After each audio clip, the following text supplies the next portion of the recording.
Marc Lavoine, né le 6 août 1962 à Longjumeau, une petite ville près de Paris, est l'un des artistes les plus polyvalents de la culture française, connu comme chanteur, auteur-compositeur, acteur et écrivain. Sa vie est un long voyage émotionnel, où mélodies profondes, rôles réalistes et livres touchants se sont mêlés pour créer une personne à la fois forte et vulnérable. Lavoine a grandi dans une famille d'artistes, avec un père musicien amateur et une mère au goût littéraire délicat. Dès son plus jeune âge, il est fasciné par la musique, chantant souvent sur les chansons de Jacques Brel et Georges Brassens, qui deviendront plus tard de grandes inspirations pour sa carrière. Cependant, l'enfance de Lavoine n'est pas que mélodie joyeuse, elle est également marquée par des difficultés financières et des conflits familiaux qui l'obligent à apprendre très tôt à gérer la tristesse. Sa carrière débute dans les années 1980 avec le tube Elle a les yeux revolver, une chanson qui le propulse sur la scène musicale française et ouvre un nouveau chapitre de sa carrière. Depuis, Lavoine a laissé libre cours à sa créativité. Il a sorti une série d'albums, joué dans des films comme L'homme de la cave et écrit des livres, dont L'homme qui ment, une autobiographie poignante. Sa vie personnelle, marquée par 2 mariages, avec Sarah Poniatowski, de 1995 à 1918, et avec Lynn Papin de 1020 à 1022, a été un parcours tumultueux, jalonné d'amour et de chagrin. Père de 4 enfants, Lavoine a toujours réussi à concilier sa brillante carrière avec ses responsabilités familiales. Mais les cicatrices de la perte et de l'échec restent indissociables de lui. La plus grande tristesse de la vie de Marc Lavoine fut la mort de son père, Lucien Lavoine, en 2005, une perte qui laissa un vide incommensurable dans son cœur. Lucien était non seulement un père, mais aussi un compagnon, qui lui a transmis l'amour de la musique et un esprit de liberté. La relation entre le père et le fils était particulièrement profonde, bien que parfois difficile. Lucien, homme passionné mais complexe, partageait souvent avec Lavoine des anecdotes de sa vie, des jours difficiles de la guerre à ses rêves inassouvis. Lorsqu'on lui a diagnostiqué un cancer en 2003, Lavoine a passé beaucoup de temps avec son père, prenant soin de lui et écoutant ses derniers mots. La mort de Lucien à l'âge de 68 ans a plongé Lavoine dans un profond deuil, une douleur qu'il a décrite comme la perte d'une lumière directrice.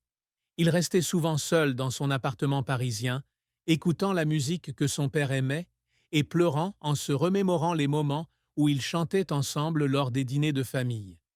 Cette tristesse était aggravée par la prise de conscience qu'il n'avait pas eu l'occasion de dire à son père tout ce qu'il avait envie de lui dire, de sa gratitude aux excuses pour les malentendus passés. C'est cette douleur qui l'a poussé à écrire L'homme qui ment, un livre dans lequel il exprimait son amour et ses regrets pour son père, comme une façon de panser ses blessures. La carrière de Marc Lavoine est un long parcours, fait de sommets brillants et de vallées sombres, où son talent et sa persévérance ont été constamment mis à l'épreuve. Il entre dans l'industrie musicale en 1983 avec la chanson Elle a les yeux revolver, une ballade romantique devenue une icône des années 80 en France. La chanson remporte non seulement un succès commercial, mais établit également Lavoine comme un artiste capable de toucher le cœur du public avec sa voix chaleureuse et ses paroles poétiques. Tout au long des années 1980 et 1990, il continue de sortir des albums tels que Les Amours du dimanche et L'heure d'été, qui témoignent tous de la maturité de son style musical, des ballades douces aux chansons aux influences rock et jazz.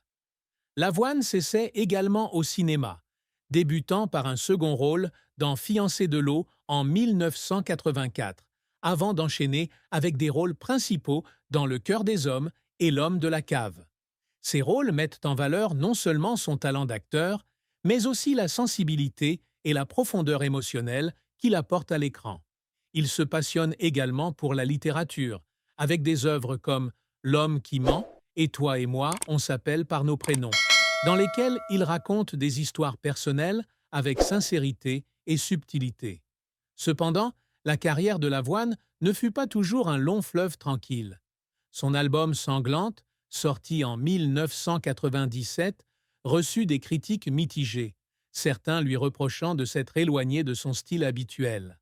Cet échec le plongea dans un profond doute, et il confia un jour avoir pleuré en studio à la lecture de critiques négatives, avec l'impression d'avoir perdu une partie de son identité.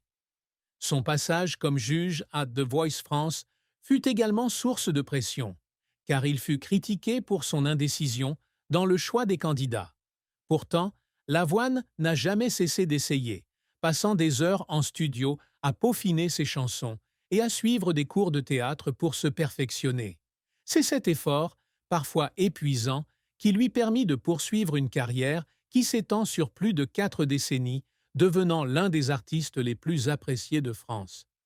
La triste fin de la vie de Marc Lavoine fut son divorce d'avec Sarah Poniatowski en 2018, après 23 ans de mariage et 3 enfants. Le mariage de Lavoine avec Sarah, une talentueuse décoratrice d'intérieur, était autrefois considéré comme l'une des relations les plus durables de l'industrie du spectacle française. Ils se sont rencontrés en 1993, alors que Lavoine était au sommet de sa carrière musicale, et ont rapidement été séduits par l'intelligence et le style élégant de Sarah. Ils se sont mariés en 1995 lors d'une cérémonie simple à Paris et, au cours des années suivantes, ils ont fondé une famille avec 3 enfants, Yasmine, Romane et Milo. Cependant, les pressions liées à la carrière chargée de Lavoine, avec ses longues tournées et ses emplois du temps chargés, les ont progressivement éloignés. Sarah, malgré son soutien, a commencé à se sentir seule en tant qu'épouse d'une célébrité. Les petits conflits se sont accumulés au fil du temps, allant des désaccords sur l'éducation des enfants aux différences de mode de vie, menant finalement à la décision de se séparer. Le divorce a été prononcé en 2018, mais la procédure judiciaire et les batailles pour la garde des enfants se sont enlisées, laissant Lavoine dans un profond deuil. Il a confié un jour que le jour où il a signé les papiers du divorce avait été l'un des pires de sa vie, car il avait eu le sentiment d'avoir perdu non seulement un partenaire, mais aussi une partie de la famille qu'il avait tant travaillé à construire. Les nuits suivantes, Lavoine restait assis dans son appartement, écoutant de vieilles chansons et écrivant des notes de journal intime pleines d'émotions pour surmonter sa douleur. Le divorce n'était pas seulement une fin triste, il rappelait aussi la fragilité du bonheur, même pour quelqu'un d'aussi célèbre que Lavoine. L'amour et le mariage de Marc Lavoine ont été un voyage émouvant, jalonné de moments de bonheur et de profonde tristesse. Son premier mariage avec Sarah Poniatowski fut le chapitre le plus long et le plus significatif de sa vie. Ils ont traversé ensemble des années difficiles, des débuts où Lavoine peinait à se faire un nom jusqu'à sa consécration. Sarah était non seulement son épouse, mais aussi son amie, toujours présente dans les moments difficiles, comme lorsqu'il a dû essuyer des critiques négatives pour son album Sanglante. Cependant, son divorce en 2018 fut une grande tristesse, laissant à Lavoine le sentiment d'avoir échoué en tant que mari et père. Il pleurait en repensant aux soirées familiales qu'il passait, où il chantait des berceuses à ses enfants et où Sarah était assise à ses côtés, souriante. Son second mariage avec Lynn Papin, une jeune écrivaine d'origine vietnamienne, débuta en 2020 avec beaucoup d'espoir. Lynn, par sa sensibilité et son talent littéraire, apporta un vent de fraîcheur à Lavoine, et ils se marièrent rapidement lors d'une cérémonie privée à Paris. Cependant, la différence d'âge et les pressions de la vie personnelle ont provoqué la rupture de leur relation après seulement 2 ans. Lavoine, bien qu'essayant de garder sa douleur pour lui, ne pouvait cacher ses regrets en évoquant Lynn, qu'il décrivait un jour comme « un poème vivant ». Sa tristesse amoureuse ne provenait pas seulement des ruptures, mais aussi du sentiment de n'avoir pas pu apporter le bonheur complet à ceux qu'il aimait. Les soirées en tête-à-tête, où il s'asseyait pour écrire de la musique ou relire les livres de Lynn, étaient sa façon de gérer ses blessures émotionnelles, les transformant en inspiration pour de nouvelles compositions. Toute sa vie, Marc Lavoine a gardé un secret que seuls ses proches connaissaient. Il avait lutté contre des crises psychologiques et un profond sentiment de solitude après la mort de son père en 2005. Artiste qui s'est toujours présenté comme une personne romantique et sûre d'elle, Lavoine a rarement montré sa vulnérabilité en public. Cependant, la perte de Lucien l'a plongé dans une période de dépression, où il s'est souvent demandé s'il était à la hauteur des valeurs que son père lui avait inculquées. Il passait de longues nuits dans son appartement parisien, à écouter la musique de Jacques Brel que son père adorait, ressentant un vide incommensurable.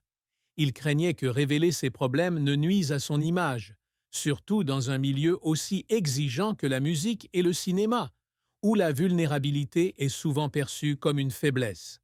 Pour y faire face, Lavoine a suivi une thérapie en secret, ne la partageant qu'avec son ami proche et frère Bernard. Ces séances l'ont aidé à apprendre à gérer ses émotions et à se concentrer sur ce qu'il pouvait contrôler, comme composer et élever ses enfants. Il a également commencé à écrire L'homme qui ment, un livre dans lequel il déversait ses pensées les plus profondes, afin de surmonter sa douleur sans la révéler au monde.